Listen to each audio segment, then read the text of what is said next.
Bressan, em primeira discussão. Encerrada a primeira discussão. Em segunda discussão e votação, o projeto de lei número 141/2024, contido no processo número 182/2024, de autoria do Poder Executivo, que dispõe sobre as diretrizes orçamentárias para o exercício financeiro de 2025 e dá outras providências. A relatora é a vereadora Tatiane Frisso. Com a palavra, a relatora. Peço dispensa por já ter sido lido anteriormente. Dispensa concedida, vereadora Tatiane Frisso. Em discussão.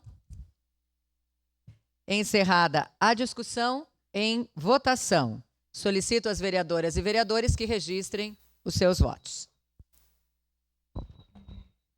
Voto sim, senhora presidente. Vereador Lucas Dil registra o voto de forma oral, vota sim. Voto sim, senhora presidente. Vereador Cadori também vota sim.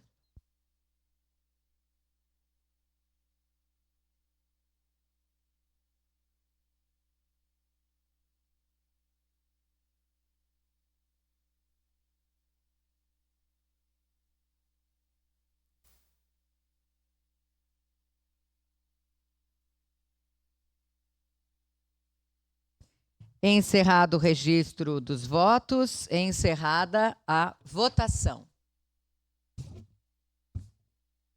Projeto de lei número 141/2024 foi aprovado por unanimidade das vereadoras e vereadores, com ausência do vereador Fiuza, do vereador Juliano Valim e da vereadora Rose Frigeri. Encerrada a ordem